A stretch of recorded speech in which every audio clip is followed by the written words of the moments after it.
Time to take flight with Audio Airstrike.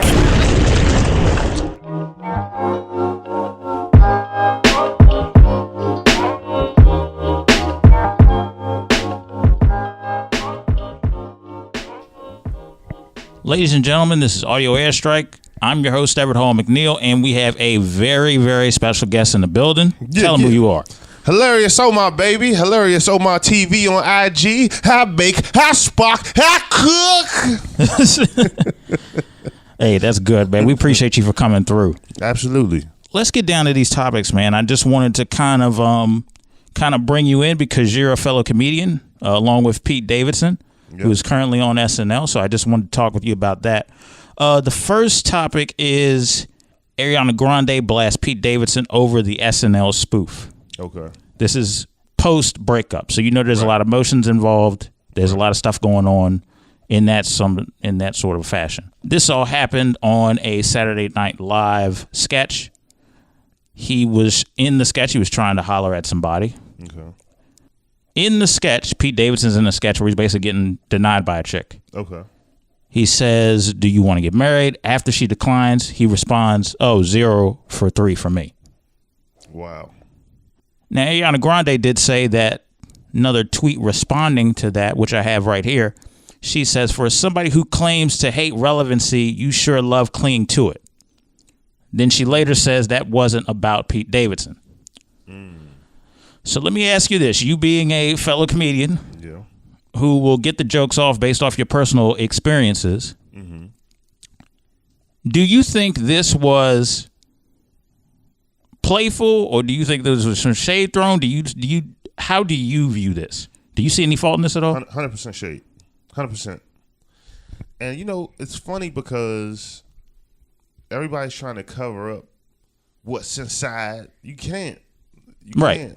That was, you know, you can take the comedian out of the comedic setting, but you can't take the comedic setting out of the comedian. And what I'm basically trying to say is, this, for me, the Pete Davidson action, that was the fact that he works on SNL, his relationship is relevant, even though you're a comedian, so you have to have some type of yearn for entertaining people. Right. He's on SNL. That's what they do. This was it just happened. I could partially say that this is I'm a one up you. I tried to marry you. You declined over and over again. Made me look like a fool. Right. You know, so let me make this spoof. This is what I do anyway. And the whole time in the relationship of her making the tweet, basically saying pretty much, when you were with me, you were trying to be all, oh, I don't like the limelight. I don't like the popularity contest. I don't like the fame and all that.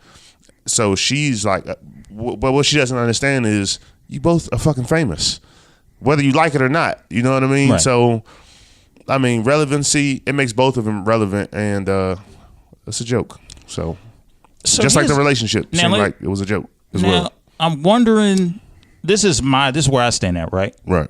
I'm looking at the situation. I'm like, okay, is she reacting like this?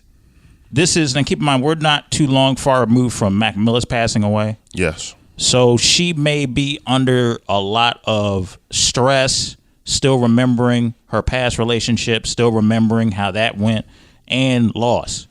When you losing somebody, you kind of gonna act in a way you normally wouldn't act because you're mentally not all there. Right. Now, right. I'm not saying she's crazy or nothing like that, but you know, it's just when people lose somebody they care about a lot, they tend to act out in ways that they shouldn't act out. Right. So it may be one of those things where she was probably feeling a bit more betrayed than she needed to be. Because I think had not that happened, she probably would have been like, okay, it was a joke. I understand. That's what I'm assuming. I don't know her personally, obviously. Right. But I think it's more of one of those situations where because of the events that happened previously, she's extra emotional, extra willing to get at somebody, at least through a tweet. I'm not saying she's going to pull up and fight like Cardi B. That's two different personalities. Right. But I think that added emotion kind of spiraled into leading up to the tweet, because now people don't throw hands no more. They just get on the Twitter. They get it right on Twitter, and they use Twitter fingers. That's what they want to do. Context blows have been thrown. Right. It's crazy because I'm sitting there looking at this and I'm going, y'all are really going at each other over tweets. Like, if just shut up and fight and get over with. Yeah, I mean, I don't know. I think Pete Davidson is going to really be a hopeless romantic. He might get married the next time, but it's going to be out of the fact that it didn't work out with Ariana Grande. With the whole thing with Mac Miller just passing, RIP. Absolutely. To Mac Miller. I think that she's always going to bounce back. I mean, when it comes to Hollywood and celebrities, man, you don't know anymore. Like, I never buy into relationships in Hollywood or anything because it's so plastic. You never know. Is this real? Is this for status boost? What's the real reason these two people are together? What really made them? Are they really getting along, or what's the beneficiary, aspect to the relationship? Because it seems like, real love and real relationship has been lost. Yeah, it does seem like it. I feel like, especially with social media, people get so attached to the highlight reel of what works, right? That they think, oh, this is how it's supposed to be every day. No, these people go through the same stuff you go through. Exactly. It's just not put on blast, or it is put on blast for public display when it's something big and it happens. Exactly. TMZ does this all the time. We know it. We're fully aware of this. Right. But it's one of the dangerous things because we're teaching people of this generation to be like, hey, look at the highlight reel of the best moments of my life, and take a look at that. This is what you want to aspire to be. You're not showing them what you look like without the makeup, without the glitz and glamour. You're not showing them where you lost that opportunity. You're not showing them where this fell through. This person dissed you, but due to professional relationships, you had to keep that on the inside in order for that deal to work out. You're not showing that. No, on social media. Everybody's only posting their wins. Yeah.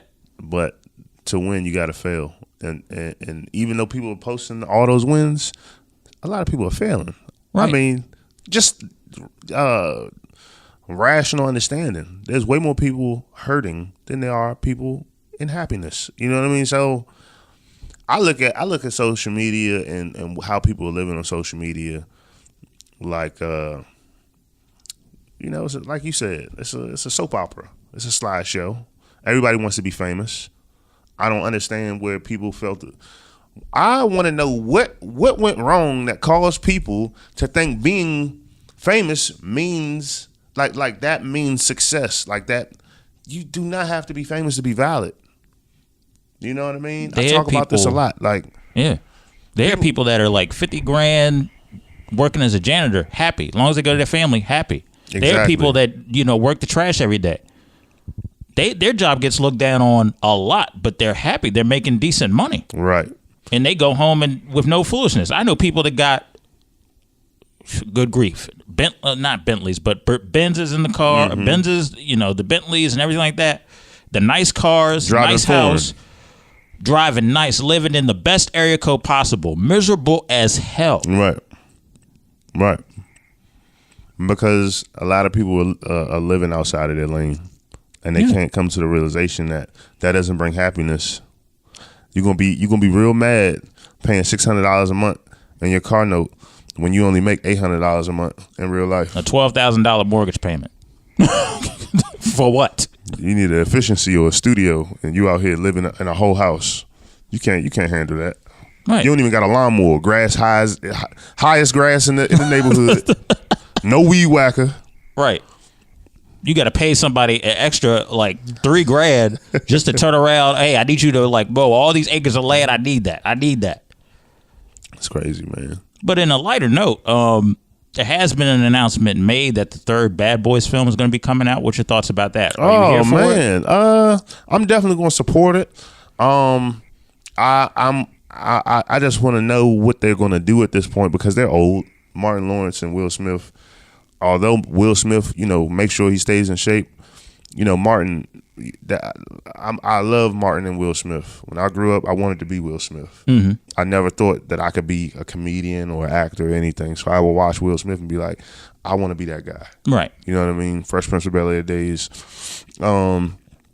At this point in their career, I know it's going to be fun. I know it's going to be successful. Everybody wants to see it. I want to see it, but I'm very interested in see how they're going to pull it off. When you start developing arthritis and you trying to chase down criminals, stunt doubles for it. Yeah, but at some point you're going to see the age. You're not going to see. You remember Bad Boys, the first one, right? When Will Smith was running down the street and his shirt was frailing out, right? And he it looked like he was in a R&B video.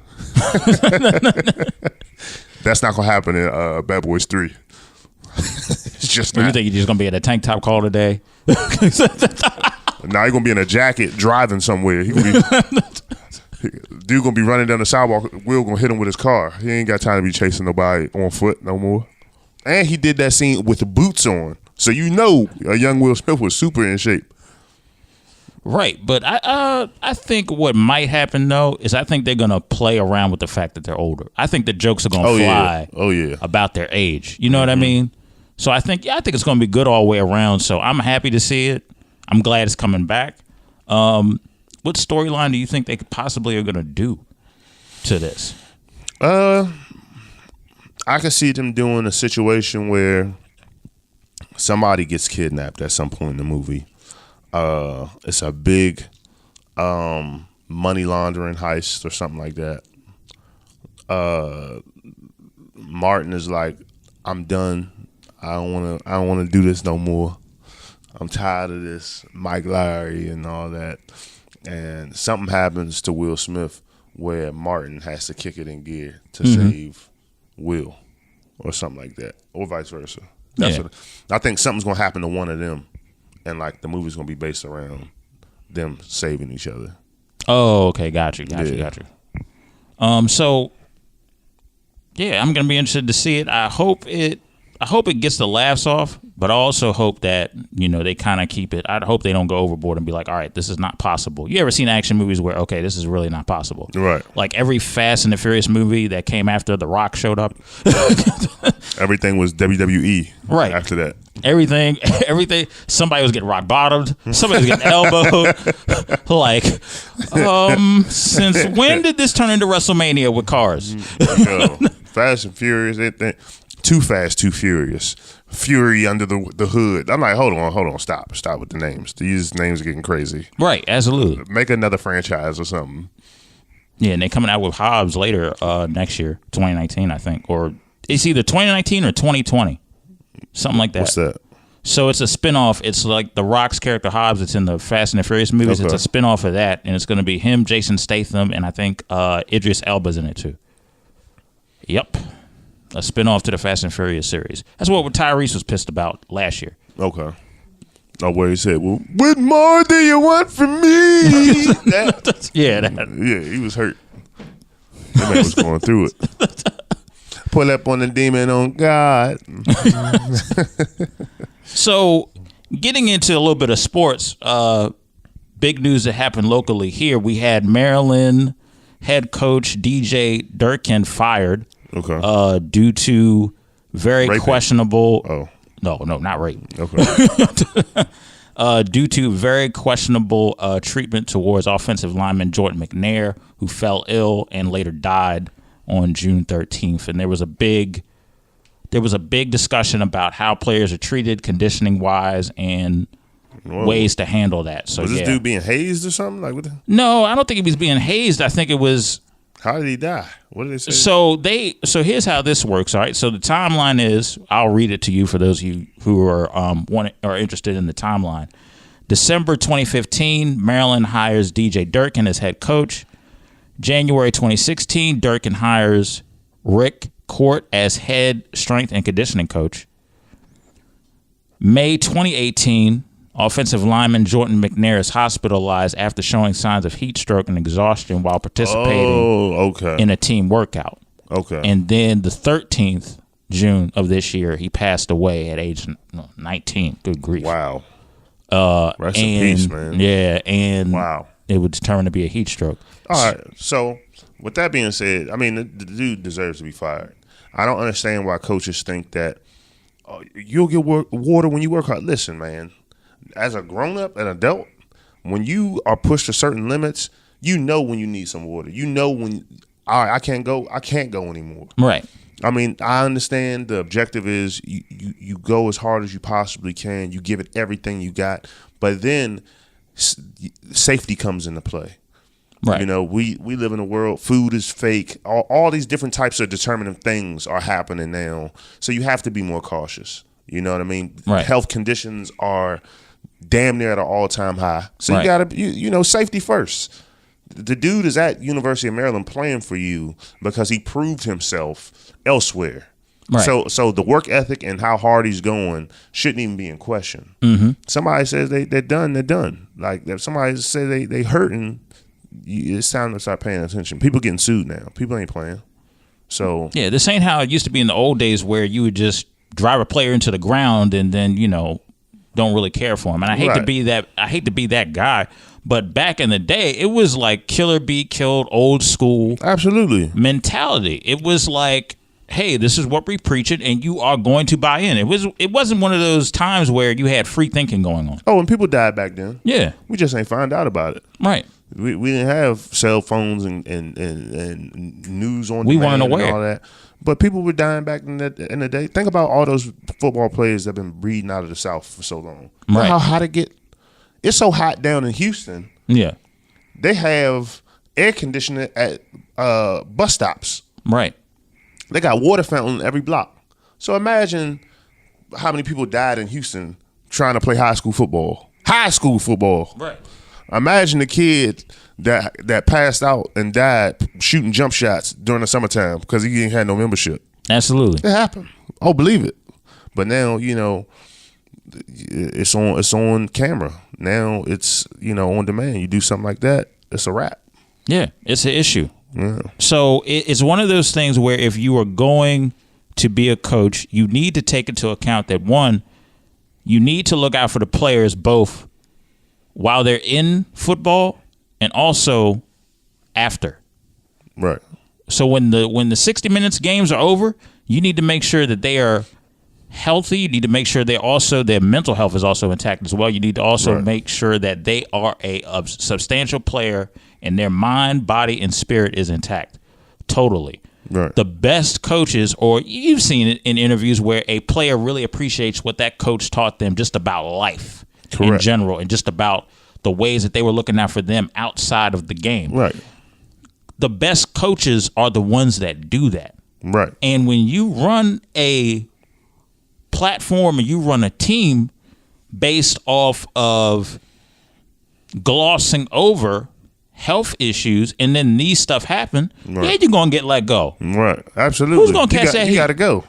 You got to go. University of Maryland not taking that. Right. All the money that they make and all of the prestige that they have gotten over the years, you think they're going to put themselves at risk for you? No, sir. No, you're gone. and that's how it's going to go. You definitely gone. So let's get into another topic. We're going to get into voter suppression. Now, there have been concerns over voter suppression, and it's rocked Georgia leading up to this midterm election. So when we say voter suppression, are we talking about people being prohibited from voting or doing practices to discourage somebody from voting or delaying voting or whatever the case may be? Okay, making it super. Yeah, making it harder than it needs difficult. to be. Okay. Yeah. Okay. Now, recently, Brian Kemp, who has served as Georgia's Secretary of State since 2010, faces Democratic Stacey Abrams in a contentious election. Abrams can make history if she wins as the state's first black female leader. Okay.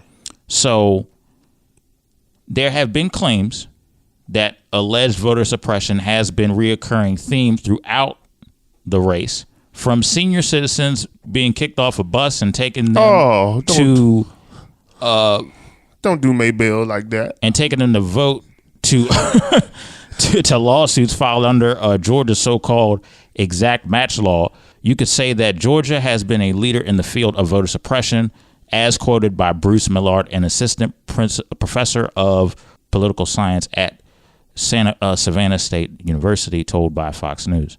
So that's one instance that we've seen, that we've heard about. But there has been rumors about voter suppression happening in Georgia.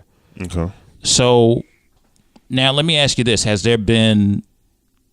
Have you physically seen voter suppression when you go out and vote, or how do you feel about voter suppression in general? Voter suppression is definitely real. When you have different people that control, outcomes, and they need certain people elected and selected, people start working in cahoots. Mm-hmm. You have certain places in the country, especially red states, not to pick on y'all, but you have, the state's attorney, the prosecutor, the judge, they all work together. Mm-hmm. You know what I mean? So, it's a numbers game. When it comes to voting, the more you have control over that than the people do, things are going to go the way they want them to ultimately. Yep. I mean, I think it's against the law. It should be against the law. If I have a felony and can't vote because I'm a felon, there should be things that protect the people that aren't felons that allow them to vote. So there should be no such thing as voter suppression. Isn't that what Donald Trump pretty much did when he won his election? Didn't he alter ballots and stuff like that with Russia or Putin? Supposedly Russia interfered in the 2016 election. Right. That is what the narrative is. Now, how are you, America, and a whole nother country interrupts your election? That doesn't even make sense. How Russia? What Russia got to do with us? You know what I'm saying? We got a long history with them back in the day. I don't speak Russian. I'm just saying. What are they doing? Oh, who is this man? Who's his man's? You know what I'm saying? Right. Man, when I look at this, man, I mean, it's much deeper to me than simple voter suppression. It goes deeper than that, man. At the end of the day, I just hope that we can have leaders in positions that really are leaders. You know what I mean? That are for making America a better place for everybody that's living here. Right. You know what I mean? So ultimately, all we can do is just keep fighting to get that vote in, and we've always had to go the detour route in everything. So, just fight through it so we can elect who needs to be elected. Right. Now, with this being said, and I've had people on this show in the past that have, and with election day coming up and midterm elections coming up, and that being the hot button topic of today, as politics has kind of been the hot button topic for the past couple of years now. Mm-hmm. What I have noticed is that there is a strong lack of understanding the importance of voting. Okay. I had two guests on the show in the past that felt, and I'm not calling them out, but this is just bringing up the discussion. We had a discussion on voting. I was for voting because it's important, as especially you being somebody of a minority, especially you being somebody of a millennial. It's very important for that age group to vote. However, ever since the infamous shaft of Bernie Sanders, there have been a recent number of people that have sat there and been like, okay, there's no point of really voting, because at the end of the day, they're going to do exactly whatever they want to do, and we're just supposed to sit back and just accept it. Right. This is my thought, right? How do you not know if you are being programmed to think that way? Okay. If the agenda, because I'm looking at it from a large spectrum, right? If we put our resources together to help out the community and stuff like that, we wouldn't have to ask or worry about government. If we put all the BS, all the ego, all the pride aside, and just be like, you know what?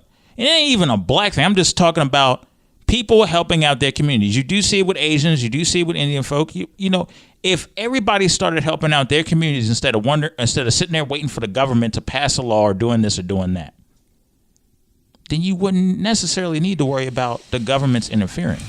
You know what I mean? Well, I think you always have to worry about the government interference because anything that makes money, the government wants want a piece of it. Okay. So that's number one. Everything is about money. As far as replenishing your community, well, let me backtrack. Let me go based off your initial question, which is voting. Yeah. The importance of it. People might scrutinize me for it. I don't vote. You don't vote? No. Why do you not vote? I don't vote because for the very reason why we're discussing. Mm-hmm. Do I think it's programming you to think that? Yeah. Programming you to think that your vote is going to be altered. That's one way that they're convincing people that should be voting not to vote. Okay. Then it's the fact of you do that long enough, the people that need to vote won't vote. My whole thing is I am only going to vote for somebody that gives me what I want. It ain't going to be no, let me pick the best of both evils. No. Make a commitment of what I need so I can give you my vote. When we've seen the Democratic Party base everything about feminism and homosexuality. What does that have to do with me? Right. Nothing. What does that have to do with me? The Republicans, tax breaks. Again. What does that have to do What with does that have to do with me? Now, you start talking about things that really affect me, like reprimanding police brutality.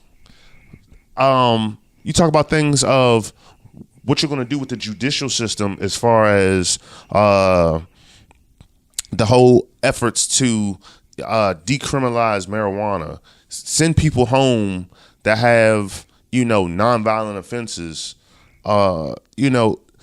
give me something. Don't just get up there and please the masses.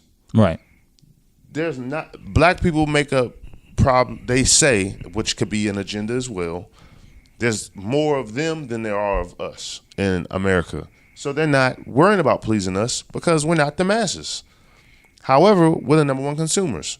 Now, it brings me to the other point you made about coming together and rebuilding your community. I'm all for that. Okay. Because that when we start doing that, that's when those votes matter. Right. In my opinion. I mean, am I delusional or because if I place a vote and you promise me nothing that I want, what am I using my vote for?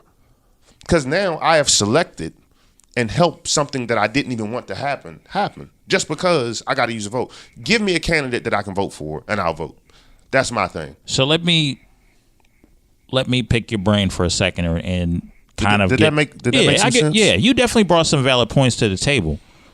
This is something that I'm glad that I'm having a conversation with you about this because I feel like it's very important, especially for this election. Absolutely. Because I feel like you and me both want the same thing. It's just Absolutely. The way we think about certain things is different. Right. Like we both want our people to be and it's like empowered. And it's like there's certain things that I don't want to talk about simply because of either my platform's not big enough yet, and there's not enough people that would be willing to ride. Right. You get what I'm saying? Like, yeah. If I was on a Jay-Z's magnitude, I become a mogul. Now I could shapeshift. Right. I might have a hit out on me, but right now there will be too many people that clip me at the legs before I even get a chance to take off. You know what I mean? Oh, okay, I get what you're saying. But nah, we good. I know how to answer these questions. Okay, got you. So let me pick your brain about this. So we had the Voters' Right Act of 1965. That was a signed law by President Lyndon B. Johnson aimed to overcome legal barriers and local levels that prevented African Americans from exercising their right to vote as guaranteed under the 15th Amendment to the Constitution. The Voter Rights Act was considered one of the most far-reaching pieces of civil rights legislation in history. Some of the stuff that led up to that was the Selma to Montgomery March. Also, there were literacy tests where What? they were literacy tests where blacks blacks attempting to vote were often told by election officials that they had gotten the date, time, and polling place wrong, that they possessed insufficient literacy skills, or they had not filled out an application correctly. Wow. Also, the population suffered from high rates of literacy due to centuries of oppression and poverty. Okay. So it's 2018. I'm sorry to cut you off. I'm going to jump right into it. It's 2018. You going to tell me a whole group of people can't read, can't write? I'm telling you. You know what I mean? But at the same time, I'm telling you that because of the effects of this, right, you has kind of in a way stifled probably my generation, your generation, and probably the generation before you. So it stifled this right here probably stifled on top of a bunch of other stuff we already know. Is this happening right now? No. This was like, I'm just giving you history about. Oh, okay. I'm giving you history about why, in my personal opinion, I feel that voting is needed. Because I have people because in my mind, I have family members that went through this, that fought for this, that died for this, in order for me to have the right to vote. Absolutely. And I 100% agree with that. The difference between what your folks, our folks, fought for is the fact that was a time where the people running for positions, right, their vote mattered. Whether that person won or not, the people running to become something, I would have voted too. Oh, okay, you know what I'm saying? They weren't just doing the voting thing just to do it. You had people that were out there forcefully trying to change the narrative. Right. Keep the mic a little closer. Trying to change the narrative. I'll give my vote for that. Bernie Sanders got my vote. And let me also say, it's not that I never voted before. Right. It's the fact of who can I vote for now? You know what I mean? You felt like it was no point of voting at a certain time. Like you were a participating voter or a regular voter, but after the 2016 election, it kind of rubbed you the wrong way from voting. Before that. But even before that. Okay. Barack Obama. Okay. I voted for Barack the first time. Mm-hmm. Promise me something, Barack. Give me a bottle of Hennessy in the mail. Give me something. You said a bottle of Hennessy. Give me something. And, and here's the thing about presidents. Presidents are just a face of the country. I've come to the realization of truth that I don't, a lot of people won't accept. They're just the face of the country. What, you think one man is going to get all the power of the decisions of the world? No. Oh, it's really up to the three branches. It's really, yes. So you're just a face. So whatever the agenda is and whatever they want to do at that point in time, you will be the face that takes the good and the bad that comes with the decisions. You know what I mean? Yeah. That are made within your presidency. After Barack Obama, he was like the black hope. You know what I'm saying? He gave people in poverty phones. What else you doing for? You know where I'm going, man. Yeah, you feel like as though that he was just put there as the face to put a pacifier on black people that have been offended by recent stuff that happened over the years. That's what you feel like. Yeah, we didn't get anything out of the deal. We didn't get. What did we get out of the deal? He didn't say, you know what? All right, so this is the president. Let me give you a person that I will vote for. Okay. Bringing the jobs from China, which is now a superpower. Right. Now, before I say this, I want you to know America is facing karma right now. Oh, I mean, we agree on that. I mean, I think we're facing karma. Here it is. We were giving all this money, stripping Americans of jobs and industry, taking them over to China. Mm-hmm. Now China has the second, possibly the first, economy in the world. Right. They weren't always in that position, and America's dwindling down. Now you got, and people might disagree with me. Now you got South America trying to empty their countries into America because they're running from the regime of where they're coming from. Now let's just say South America starts, more and more. We start letting more and more come in. Now, supply and demand aren't matching. America, in my opinion, is already overcrowded. If you look at the bordering states, it's already overcrowded. It takes. We were late driving down here yesterday. Wasn't even rush hour. Couldn't move. Right. So you take all this. Over time, America becomes a third world country. So let me ask you this, this may be a little bit of a spicy prediction. How fast do you think Maryland would become a third world country?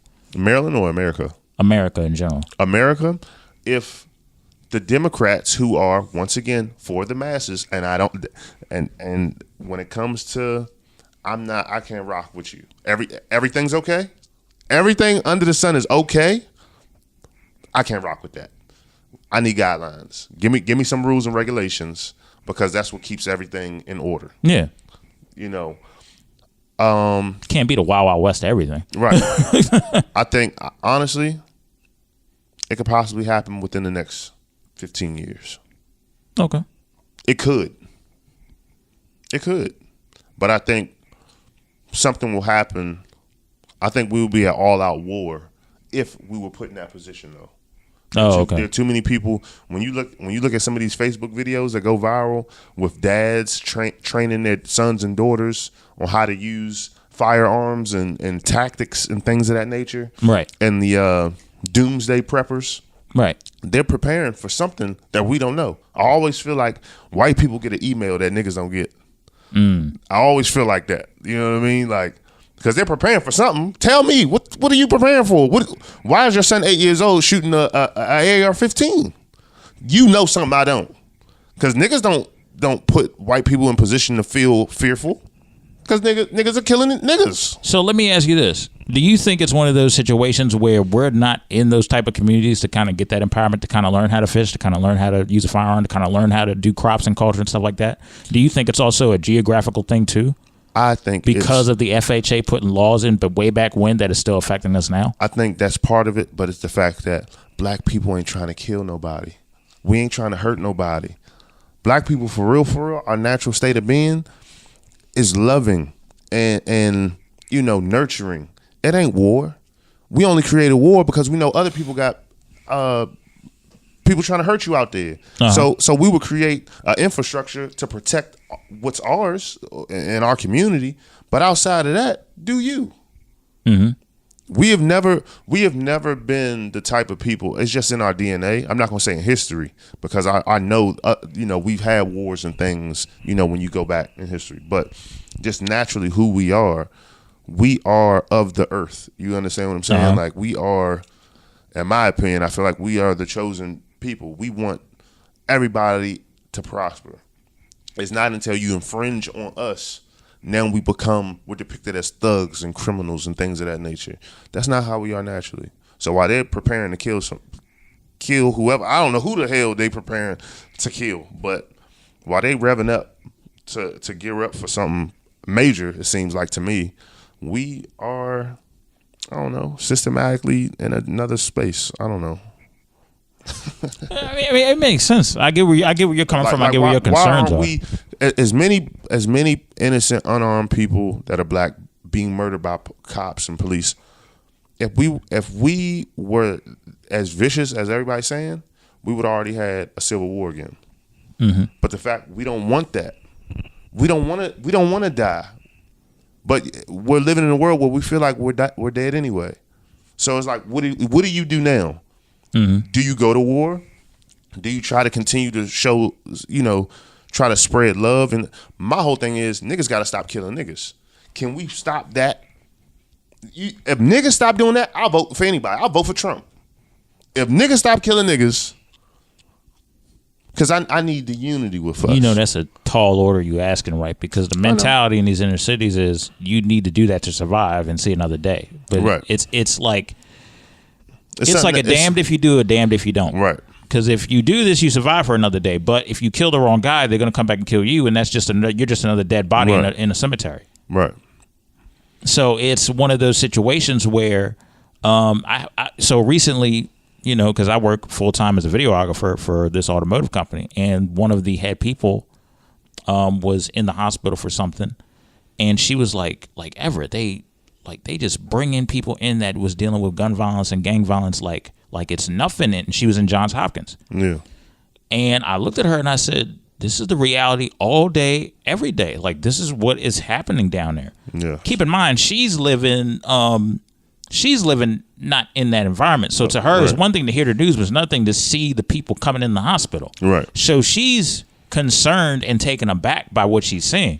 And I just told her, I'm like, this is the reality of the situation that they're from and that we're seeing.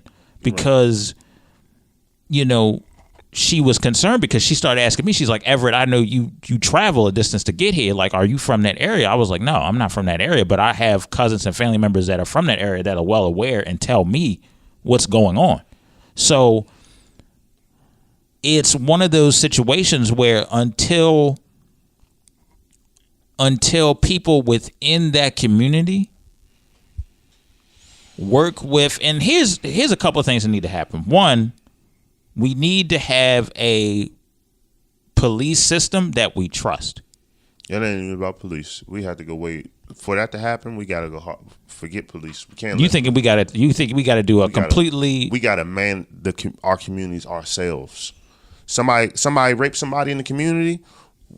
Now he's on public display. We hang this motherfucker in the middle of the street, butt naked. Everybody gets a whack on this motherfucker. If he dies, he dies type shit. So everybody's Batman now. You go out here and you murder somebody. Hey, you go Gotham City out this bitch. You go out here and you murder somebody. We catch you before the police do.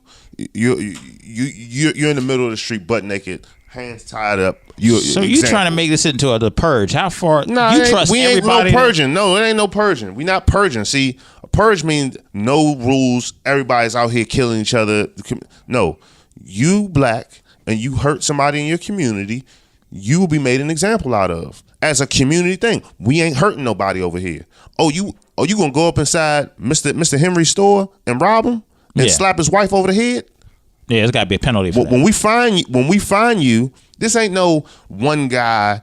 He's the man militia putting black people in check. No, this is a community thing. Oh, okay, got you. So now kids are looking at this like, I love, and then we got facilities that teach you black love. You get what I'm saying? Now, when you grow up, by the time you're an adult, all you do is love your people. You see what I'm saying? Yeah, I get what you're saying.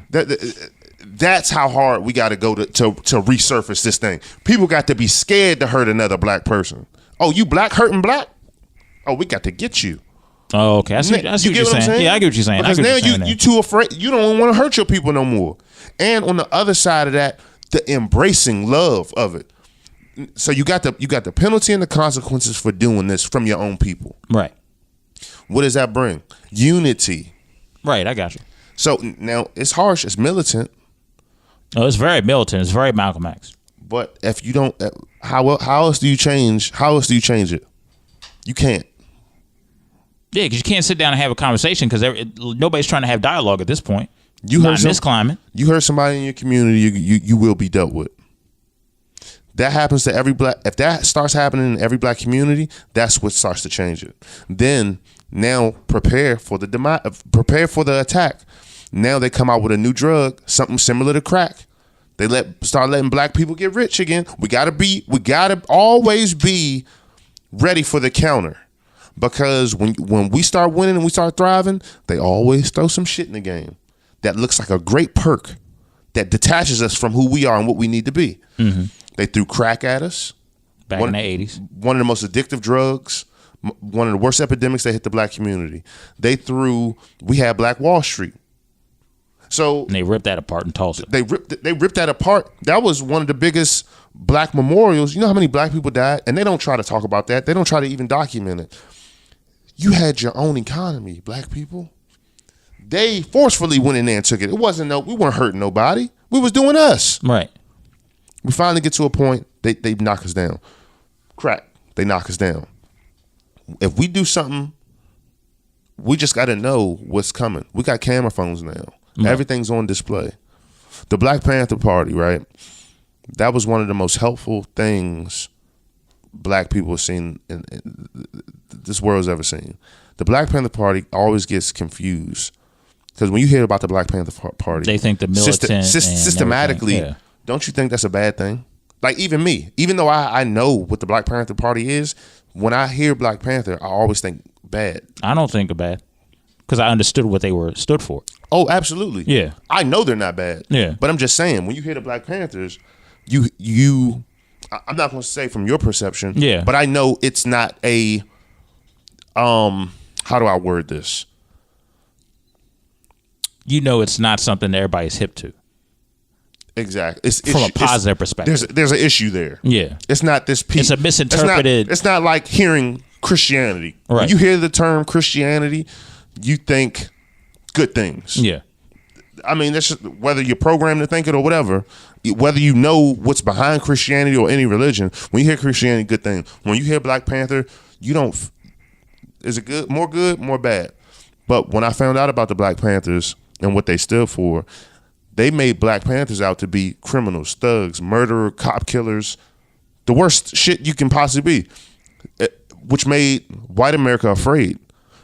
The Black Panthers hit them with a move where they started taking people that were marginalized from all different ethnicities and bringing them together. Right. And as soon as they did that, because now you got all the people involved. It ain't no black situation no more because anybody marginalized isn't just black. It's everybody. Right. Then you had the White Panther Party too, that was in support of the Black Panther Party. Exactly. Well. You got the white people that are marginalized, right? That are poor, that will never, you know what I mean, be millionaires and billionaires, thinking that these people voted for Trump. They think Trump is about to go out here, start hanging niggas all around the country, and give white people millions of dollars. No, motherfucker. It's about money. Mm-hmm. It's stupidity, man. But we can talk about that all day. Come on, let's keep it moving, man. Because I'm deep, man. Yeah, that's why I wanted to interview you on the show because I've seen your live stories where you'll go and have those deep conversations. Right. You give a good balance between humor and giving the real talk when it's needed. Right. You know what I mean? So there's one other topic that I forgot to talk about. There's a R. Kelly documentary that's coming out. I seen that they're releasing something. Yeah, like that. You saw have you seen the trailer for it? Yeah, it's called R. Kelly Pissy Chronicles or something like that, right?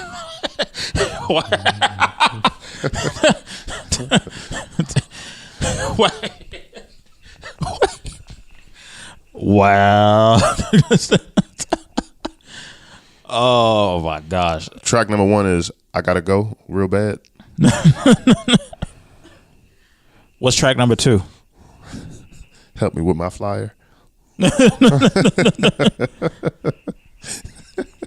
Oh my god. What's the bonus track? The bonus track?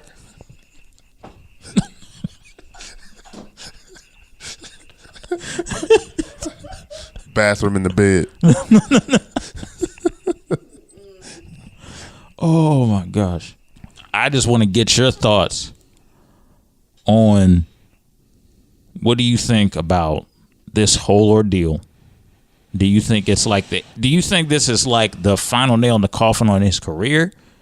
Or you think we're just starting to see the kind of like the wet spots in the roof almost? Like you don't get this fixed, sooner or later it's going to be a bad roof. R. Kelly, despite his shortcomings and things that he's done inappropriate throughout his career, which everybody seems to have dirt, his career is not going to be over until he stops singing or feels like he's done himself. He's always going to have a loyal fan base. As long as he's making good music and good R&B, it don't even have to be good music. As long as he's making music, R. Kelly will, his career will last as long as he wants it to. He's going to be one of them dudes in 2038 on stage at the awards with a cane, still singing on stage. You know what I mean? He might not be. I don't know about that. Why you say that? Think about it, right? If I'm running a network and I want my network to thrive, okay. Yes, I know R. Kelly has a fan base, but I also know that people are going to come out in droves and protest him being on that stage. Okay. So then it makes me look like, as a network executive, that I'm supporting what he did. Oh, so you're saying this documentary could, in fact, hurt him? Dude, there's protests at his shows. Then you have this coming out. Then you have people. I didn't know that. Yeah, people bro. protest at his shows. Yeah, I didn't know that because he still tours, and you know what I mean. he still tours. I never heard of. And then there's also been rumors like his ticket sales have slightly dropped. But I think that has to do with relevancy, though. He's not making any more Trapped in the Closets. You know, he is getting older. His fan base isn't having as much sex as they did in the early 90s. You know what I mean? Like, Oh my God. think about it. Think about it. You know what I'm saying? So I think that's more of the reason why his sales are dropping. He's not putting out as much music anymore. We live in a world of, okay, you're famous. Everybody knows who you are. But what have you done lately? And it's getting even crazier with that type of. That's the thing now. Right. What have you done lately? Like, if I were to stop doing what I do, yeah, I have loyal fans that will always remember me. But somebody else could come out, probably do exactly what I do. DC niggas be like, Baltimore niggas be like, and they will never be like, yo, don't do that because Hilarious Omar does that. No, they're just gonna let people rock with it. So when it comes to R. Kelly, I think it's a what have you done lately situation. If R. Kelly started making music and putting albums out every year or even every 2 years, which because he doesn't do that, he comes out once in a blue moon, and then he goes away. Right. If he started becoming more consistent, which he's probably not because he's old, he's been in the game, he's older, he's been in the game for so long. You know, he really doesn't, unless he needs or wants the money, he really doesn't have to. You know Gotcha. I get what you're saying. But yeah, now as far as the network, you're absolutely right. Yeah, because if I'm a network executive, I'm not putting him anywhere near my award show. No, Right. I don't need the backlash. I don't need all this. You just, look, what you've done for music, I won't forget it, but I can't have you messing up my money. Yeah. I can't have you in the background looking for my daughter. Look, Kales. She ain't finished high school yet. All right, you see the barrettes? Come on, Kales. You see her eating Sour Patches? She's too young. She got a training bra on, Kales. She just learned to drive yesterday. Stop it. Oh man, so I wanted to take this segment now and kind of talk about how you got into comedy, how you started, and kind of delve into where you are now, where you want to be, and what you've learned. So let's start with, how'd you come up in comedy? How did I come up in comedy, or what made me start it, or I would say you can answer both. So I tell people this all the time. I started comedy because, you know, I looked at my natural gifts God gives you. I believe God gives everybody a gift. Mm-hmm.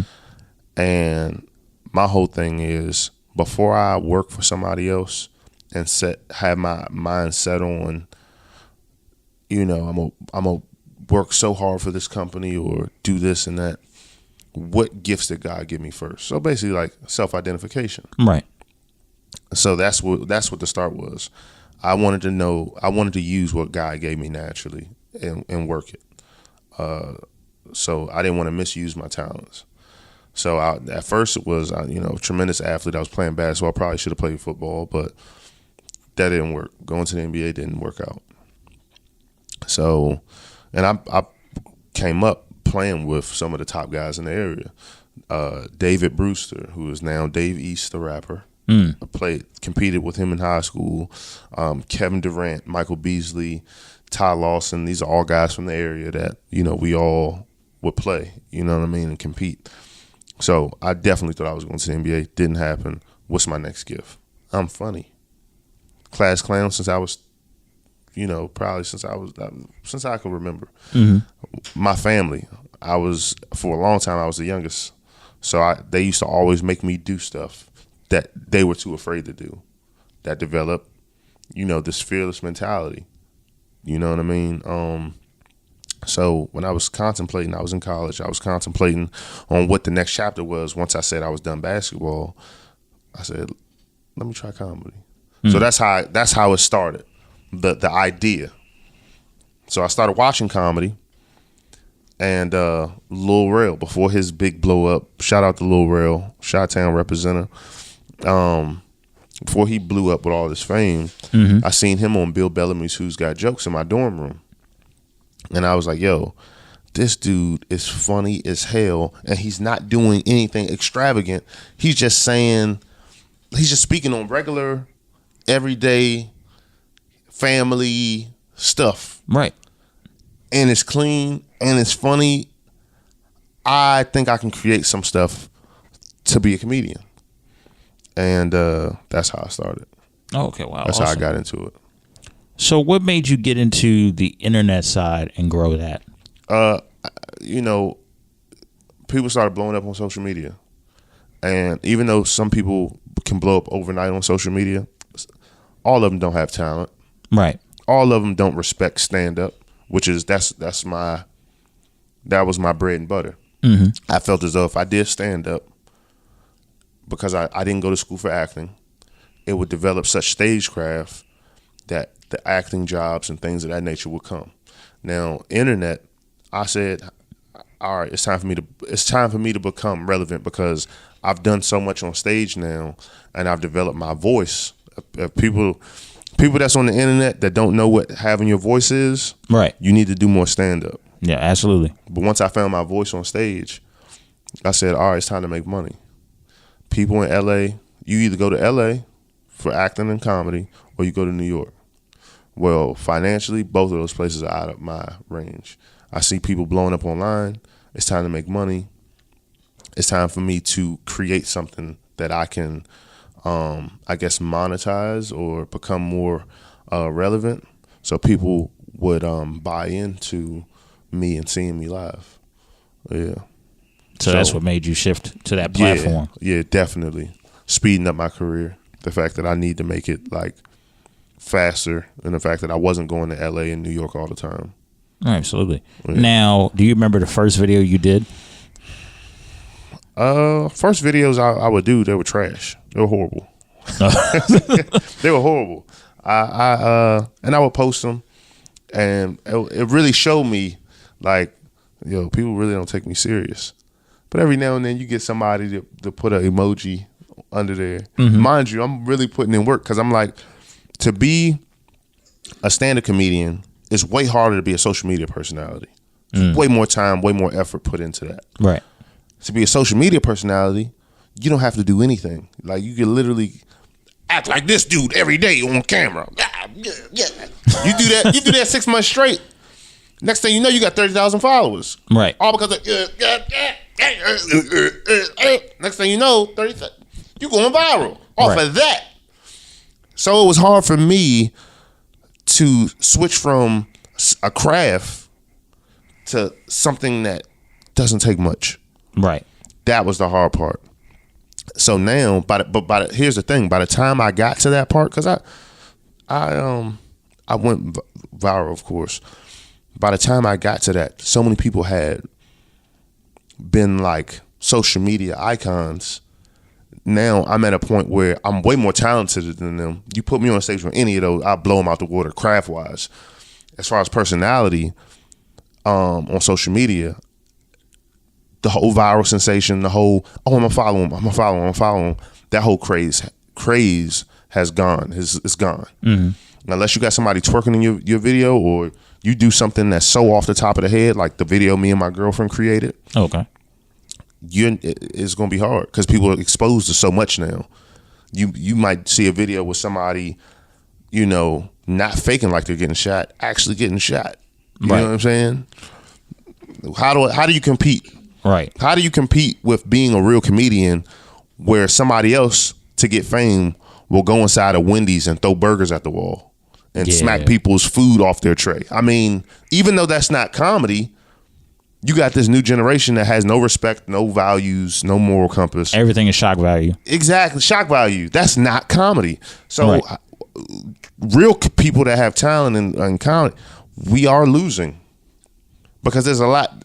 There's only one me, but there's a lot of people out there that like are really gifted, and I mean, unless you do some, quirky, trendy shit, you're gonna struggle a little bit. You know right, what I mean? Absolutely. Until that time ultimately comes. So, you being at this, I remember we talked a little bit earlier. You had been at this for 8 years plus. 8 years, stand up. And stand up. So now you knowing both sides, the stand up side, the internet side, what were some of the things that you learned to get to where you're at now? What were some of the things that you had to learn? Some of the harsh truth or something like that? I had to learn I got to be funny faster. I had to learn that you have to have a plan behind all this stuff. Like at first I would get up there and it was the whole, like when I first went viral, couldn't sleep, phone going off crazy, bing, bing, bing, bing, bing, to the point where I had to turn my notifications off. And then it was like, okay, how do I do this again? How do I do it over and over? Because you go viral, typically you go viral by accident. Right. And then it was, okay, how do I keep going viral? Because that's how you build your following and, become, recognized. So I was constantly creating, and I finally came up with the whole niggas be like thing. Mm-hmm. I was like, okay, I can impersonate how people talk. I kept practicing it. Next thing you know, it went from me doing DC to me doing Baltimore. No, it started with Baltimore. Started with me doing Baltimore, niggas be like. Then I was like, if I can do Baltimore, I know I can do DC. Did DC. And it was like, all right, I went to college with people from New York and Philadelphia. Let me try that. Bam. Dead on. Both of them. New York, dead ass. My guy. You know what I'm saying?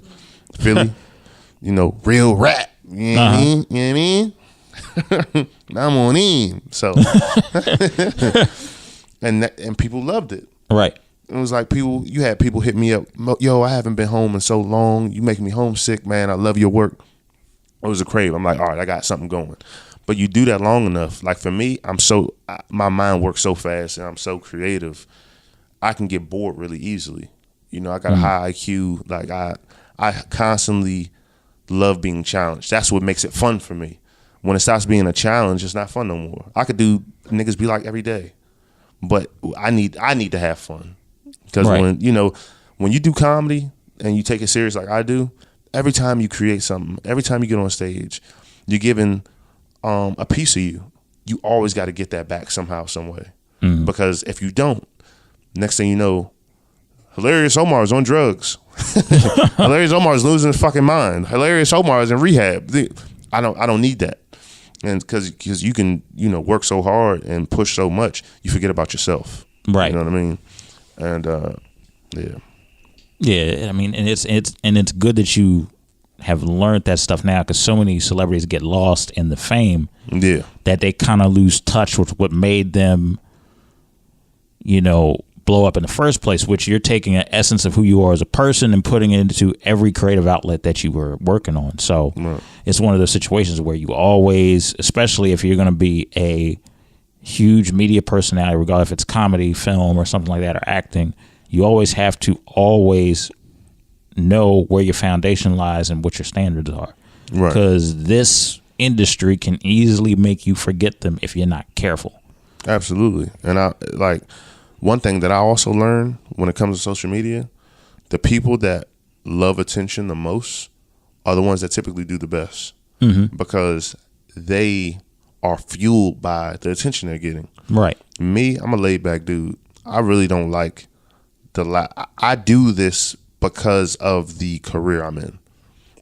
I like stand up because for that 30 minutes to an hour or 10 minutes, I'm on stage. I'm Hilarious Omar Terrell. When I get off that stage, I'm Omar Copeland. Right. A real laid back dude. We can talk regularly. Humor might come of it, right. Because that's just how I'm made. But you got some people that don't have an off switch. Right. They get off stage and they still feel like they gotta, why are you telling me jokes and we're at the gas station? Turn that shit off, man. Right. Who are you? You know what I mean? I don't got time for this. You know what I mean?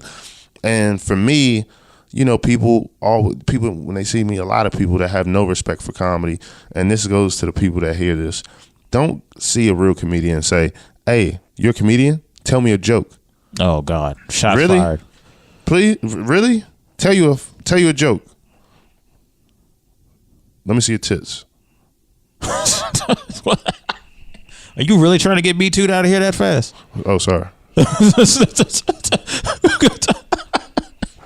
I'm just trying to look out for you.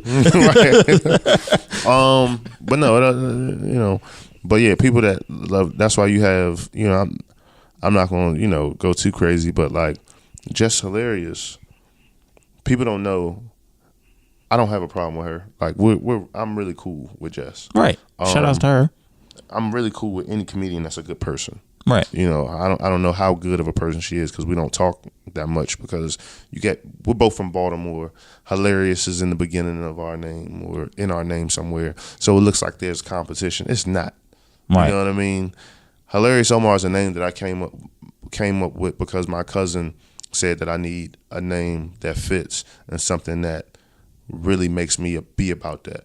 You can't be hilarious, call yourself hilarious, and you're not fucking hilarious. You know what I mean? Although some people do. Another shot fired.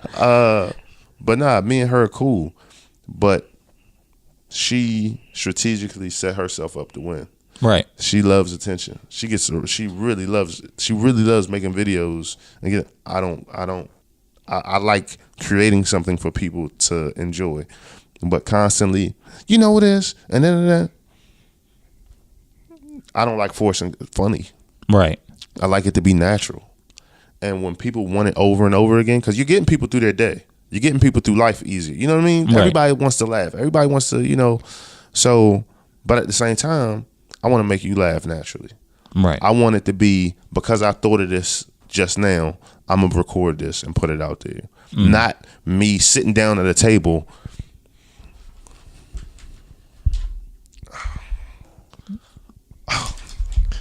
and writing all this stuff out. Right. To make you laugh on demand. Like that's corny. Right. That's really corny. But because Instagram and you have to. So every now and then you might see me take a week off of posting a video or something like that because I need me too. Right. I gotta make sure I'm good too. Mm-hmm. Right. So you kind of doing self-therapy in a way. Yeah, you have to. This game in entertainment, if I could have did it all over again, you would have never knew who I was, because I would have used my brains and became like a surgeon or something like that. But I'm in so deep now, I gotta finish it out. I know that this is weird for you. Yeah, it's weird because this is like very enlightening hearing this. It's very difficult because when your number isn't called and you have to pretty much make your way. Do you know how hard it is to know that you are one of the most talented people in the world, which I always have to have my connection with God, because God, I know he wants me to go through this because in this way, because who knows? Let's say I blew up a year ago. I have not earned it for real. I have not went through the trenches. I won't value it is what I'm trying to say. Oh, okay. Gotcha. Here I am, famous, big-headed, treating people like shit. You know what I'm saying? Yeah. That's what comes with it. Yeah. When you have access to everything, and you didn't earn it, you become spoiled brat. Mm-hmm. So going through the mud, not only has it helped me develop my craft, but also character. You know what I mean? But yeah, it's very difficult to know that you have all this talent in the world and you're undiscovered and you're working as hard as the people that are famous and that are making 6 figures and 3 commas on their check, and you're one person away from them seeing you and your life changing. Right. But you have to continue to live in like that bubble of it's going to happen. Right. And I know it's going to happen. Like there's a lot of people that don't know who I am, and when they do, see, here's my thing: if I was getting paid for everything I do, good. Oh, I'll give you Hilarious Omar all day long. Mm-hmm. But the fact that I have to do the videos, then reap the reward from the shows later. You get what I'm saying? Yeah, I get what you're saying. So I do, let's say I put in 2 months straight of just hard work going in online. the third month, I might get booked the next 3 months out. Yeah. But see, when you get booked, I don't just go on stage and just be up there and like, he's just like the rest of them. He's funnier online. No, you come see me on the same. What I'm giving you is online is what I'm giving you, because the whole niggas be like, that's just a strategy, right? So I can get booked in Chicago. If I do Chicago, niggas be like, I can get booked in Baltimore and Philly and Atlanta, because I can do the niggas be like. Yeah. Now you want he gonna come down here and tell us goddamn on everything he say, goddamn, you know what I mean? And I get down there and they're like, this dude is really nice. Right. Where'd this come from? Mm-hmm. Because I'm a real stand-up comedian. Right. I just do this other stuff to like get me booked. Mm-hmm. and possibly, you know, land acting jobs and stuff like that. But that social media shit, man, it's corny. It is though. It's fucking corny. By the way, even though he said corny, you can follow him on Instagram. Yeah, follow me on Instagram at Hilarious Omar TV. Because I really work hard. I don't just throw BS out there. I really work hard to make sure you guys are entertained and, you know, get through your work week. Because I know how hard it is. You know, I know how hard life is and what a lot of people are facing. We're all going through something. So absolutely. If my comedy can help you get through your day better. Yeah, this person right now, this ain't Hilarious Omar. This is like behind the scenes of who Hilarious Omar is. Yeah, because I'm real dry right now. Just like your mother. It's like, nah, I'm just playing. So on that note, for those people who don't know who you are, just let them know your information, where they can find you. Yeah, absolutely. So if you're on Instagram, please take the time out of your day to follow me at Hilarious Omar. If you can't spell it, it's because, you know, it's not H-A, it's H-I-L-A. Hilarious Omar TV on Instagram. And follow my Facebook page, my Facebook fan page at Hilarious Omar, and then on YouTube as well, Hilarious Omar again, and subscribe to my channel. I'm pumping out content all the time. I'm always throwing out, you know, different things that are controversial. I roast, you know, I do roast where I do the split screen, because I bake, I spark, I cook, you know, so definitely check it out if you want a good laugh. Absolutely. Well, this has been another edition of Audio Airstrike. Ladies and gentlemen, you can follow us on Instagram, Facebook, and SoundCloud under the username Audio Airstrike. Until next time, Hilarious Omar, thank you for joining us. We appreciate it. Absolutely. Give it up to your host from Audio Airstrike, your man, Everett. That's how we're going to end it. See you next time, everybody. Take care. Peace.